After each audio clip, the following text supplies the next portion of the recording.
నమస్తే, welcome to Leo. మనతో ఉన్నారు సీనియర్ జర్నలిస్ట్ హేమసుందర్ గారు. సార్ నమస్తే. నమస్తే అండి. ప్యారడైజ్ సినిమాలో మోహన్ బాబు విలన్గా మనం చూడబోతున్నాం. అయితే దీనికి సంబంధించి ఈరోజే ఒక పోస్టర్ కూడా రిలీజ్ చేశారు. దాని తర్వాత నెక్స్ట్ పృథ్వీరాజ్ సుకుమారన్ కూడా నెక్స్ట్ నాని సినిమాలో జాయిన్ కాబోతున్నారు యాజ్ ఎ విలన్గా అని చెప్పి. ఇంత పవర్ఫుల్ విలన్స్ ఇప్పుడు నాని ఖాతాలో పడుతున్నారంటే ఎలా చూడాలి? అంటే ఒకప్పుడు హీరోగా చేసిన వాళ్ళు మళ్ళీ విలన్లుగా కూడా చాలామంది వస్తున్నారు. బాలీవుడ్ నుంచి బాబీ డియోల్ కానీ, మరి సంజయ్ దత్ కానీ, అర్జున్ రాంపర్ కానీ, అంటే ఎవరో వెనకట్ల ఏ పాత్ర వస్తే ఆ పాత్ర యాక్సెప్ట్ చేస్తున్నారు.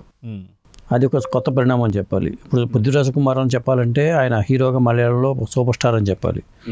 మరి ఆయన సలార్లో అటు ఫ్రెండ్గా చేశాడు, నెగిటివ్ షేడ్లో నెగిటివ్ పాత్ర చేశారు. ఇప్పుడు రాజమౌళి గారి సినిమాలో కూడా నెగిటివ్ పాత్రే, SSMB 29లో కూడా నెగిటివ్ పాత్ర చేస్తాడు ఆయన.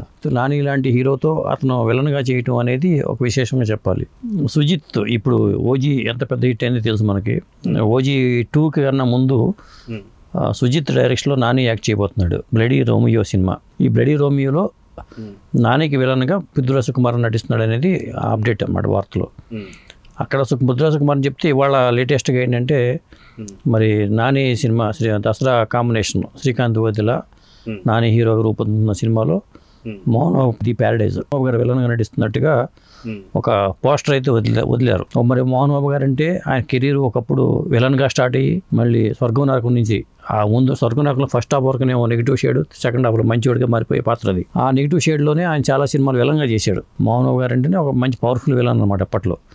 చక్ర మేరక్కరంలో తుఫాన్ అనే పాత్ర కృష్ణగా హీరోగా చేసిన ఒక దాంట్లో తుఫాన్ అనే పాత్ర అయింది. ఇలాంటి సినిమా పాత్రలు చాలా ఉన్నాయి, విలన్ పాత్రలు అయినాయి. ఆ తర్వాత ప్రతిజ్ఞ అనే సినిమా తర్వాత హీరోగా కన్వర్ట్ అయిపోయి నిర్మాతగా మారిపోయి చాలా సినిమా హీరోగా వచ్చినాయి. మళ్ళీ చాలా కాలం తర్వాత మోహన్ బాబు గారు విలన్గా చేయడం అనేది ఇంకో కొత్త ఇన్నింగ్స్ అని స్టార్ట్ చేస్తున్నారని చెప్పాల్సి వస్తుంది. అదే సాధారణంగా ఈ మధ్య కాలంలో మన అక్కినేని నాగార్జున గారు కూడా సైమన్ పాత్రలో మనం చూసాం, ఏదైతే కూలీ సినిమాలో విలన్ గా. సో నిజంగా ఇప్పుడు విలన్లకు సంబంధించినటువంటి ఎరా నడుస్తుందా అంటే ఏం చెప్తారు? ఒక విధంగా హీరోగా కన్నానండి నెగిటివ్ పాత్రలే పేరు వస్తాయి. ఇప్పుడు చిరంజీవి గారు నెగిటివ్ షేడ్ ఉన్న పాత్రలు చేశారు. ఇప్పుడు 47 రోజులు అనే సినిమాలో నెగిటివ్ షేడ్ ఉన్న పాత్రే. అలాగే పొన్నం నాగ్ అనే సినిమాలో కూడా అలాంటి పాత్రే. అదే పాత్ర రజనీకాంత్ గారు కూడా చేశారు. 47 రోజులు ఇక్కడ ఎట్టాగా మన బాలచంద్ర డైరెక్షన్ సినిమా ఇక్కడ తెలుగు సినిమాలో చిరంజీవి గారు చేస్తే తమిళ్లో రజనీకాంత్ గారు చేశారు. రజనీకాంత్ గారు కూడా నెగిటివ్ షేడ్ ఉన్న పాత్రలో రజనీకాంత్ కూడా మంచి పేరు వచ్చింది. అలాగే వాలి అనే సినిమాలో అజిత్ కుమార్ ఒక పాత్ర మంచి పాత్ర, ఒక నెగిటివ్ షేడ్ ఉన్న పాత్ర. నెగిటివ్ షేడ్ ఉన్న పాత్రలకు ఎప్పుడు మంచి పేరు వస్తుంది. ఎన్టీ రామారావు గారు చేసిన ప్రతినాయకుడు కొంతమంది పురాణ పురుషులలో నెగిటివ్ ఇంపాక్ట్ ఉన్న పాత్రలను కూడా ఆయన మెప్పించారు. ఆయన అటు రావణాసురుడు కానీ, దుర్యోధనుడు కానీ అలాంటి పాత్రలు కూడా మంచి అద్భుతమైన పేరు వచ్చింది ఎస్వి రంగారావు గారికి కూడా.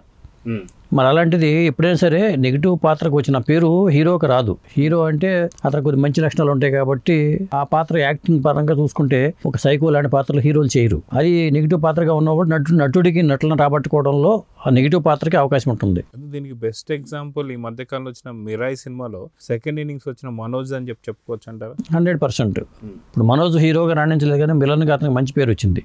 ఇప్పుడు జగత్ బాబు గారికి చూసుకుంటే లెజెండ్ తర్వాత ఆయన పవర్ఫుల్ విలన్గా కనిపించాడు. అది డైరెక్టర్ ఏంటంటే నెగిటివ్ పాత్రని ఎలా మలుచుకోవాల్సి వస్తాడు. ఇప్పుడు మోహన్ బాబు గారు పోస్టర్ చూసుకుంటే ఆ చొక్కా లేకుండా కత్తి పట్టుకుని మరి ఆయన ఒక గెటప్ కలరుడు పెట్టుకుని ఒక గెటప్ డిఫరెంట్ గెటప్ ఉంది. షికంజీ మాలిక్ అంట పాత్ర పేరు. షికంజీ మాలిక్ ఆయన చేస్తుంటే నాని పాత్ర జడల్ అనే పాత్ర నానిది. ఈ రెండు పాత్రలు కూడా పూర్తిగా ఓవర్మాస్ లుక్లో కనిపిస్తూ ఉంటాయి. సినిమానే ఓవర్మాస్ సినిమా. జడల్ అనే పాత్ర నానికి మరి ఆ పచ్చబొట్టు మీద చేతి మీద పచ్చబొట్టు లమ్ కొడుకు అని పెట్టి అంటే ఆ భూత పదాలతో ఆ పచ్చబొట్టు పొడిపించుకోవడం వెనకాల ఒక పెద్ద కథ ఉందని దాంట్లో మన మోహన్ బాబు గారిని ఒప్పించి విలన్గా దించడం వెనకాల అంటే ఒక విధంగా చెప్పండి నాని గ్రాఫ్ అంతా సినిమాల పరంగా అతను సెలక్షన్స్ కానీ నిర్మాతగా అతను వేసే అడుగులు కానీ చాలా ప్లాన్గా వెళ్తున్నాడు. అతను ఎక్కడ ఫెయిల్యూర్స్ లేకుండా ముందుకెళ్ళటం అనేది గొప్ప విషయం నానికి. అయితే ఇదే ప్యారడైజ్ సినిమాలో మెగాస్టార్ చిరంజీవి గారు కూడా ఉండబోతున్నారని చెప్పి కొన్ని వార్తలు అయితే వచ్చాయి. అప్పట్లోనే మోహన్ బాబు గారు కూడా విలన్ అని చెప్తున్నారు. కానీ ఇప్పుడు విలన్కి సంబంధించి మోహన్ బాబు గారికి సంబంధించిన ఫోటో కూడా రిలీజ్ అయింది. కానీ నిజంగా దీంట్లో ఈ ప్యారడైజ్లో మెగాస్టార్ గారు కూడా ఉంటారంటే ఏమని చెప్తారు? అంటే శ్రీకాంత్ వదిల డైరెక్షన్లో మెగాస్టార్ గారు ఉంటారనేది అఫీషియల్గా గతంలో వార్త వచ్చింది.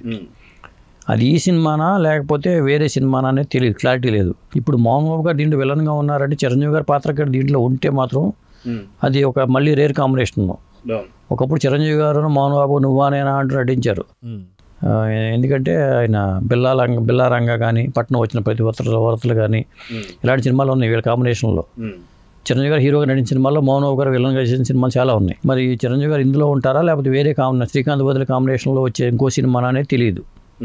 ఇవాళ మోహన్ బాబు గారు పోస్టర్ వచ్చింది, రేపు పొద్దున మళ్ళీ చిరంజీవి గారితో లుక్ రావచ్చు, చెప్పలేం కూడా. సో ఓవరాల్గా చూసుకుంటే ఇక్కడ ఈరోజు మోహన్ బాబు గారికి సంబంధించిన ఫోటో మాత్రం చాలా పెద్ద వైరల్ అవుతుంది. సో మొత్తానికి ప్యారడైస్ పై అంచనాలు ఎలా ఉన్నాయంటే ఏం చెప్పి? ఒక విధంగా మోహన్ బాబు గారికి సెకండ్ ఇన్నింగ్స్ అని చెప్తున్నామండి. ఈ సినిమా రిలీజ్ తర్వాత మళ్ళీ ఒక పవర్ఫుల్ విలన్ మనకి వచ్చినట్టే. ఇప్పటిదాకా మోహన్ బాబు గారి వైపు ఎవరు చూడాల, మోహన్ బాబు గారిని అడగల చేస్తారా లేదా ఆయన అనే ఉద్దేశంతోనో లేకపోతే ఏదైనా కారణాలు రీత్యా కానీ మోహన్ బాబు గారిని అడగల, అడిగి ఒప్పించి మళ్ళీ దింపారు. దింపితే మనం బాలీవుడ్ విలన్ల కోసం చూడాల్సిన అవసరం లేదనుకుంటున్నాను నేను. ఎందుకంటే మనం మోహన్ బాబు గారు ఉంటే చాలు, ఆయన 100 మంది విలన్లు పెట్టి ఆయన. కాబట్టి మామూలుగా జీవితంలోనూ ఆయన మాట అట్టాగా ఉంటుంది, సినిమాల్లో కూడా మాట తీరు అలాగే ఉంటుంది. ఒక విలక్షణమైన నటుడిగా 500 సినిమాలు చేసిన నటుడు మళ్ళీ సినిమాలో చేయటం అనేది గొప్ప విషయం అని చెప్పాలి. సో చూద్దాం సార్, మొత్తానికి ప్యారడైస్ సినిమాలో వినూతనంగా కనిపించినటువంటి ఒక విలక్షణమైన నటుడు మోహన్ బాబు గారి ఫోటో మాత్రం సంచలనం రేపుతుంది. సో చూద్దాం జరగబోతుంది. నమస్తే. నమస్తే.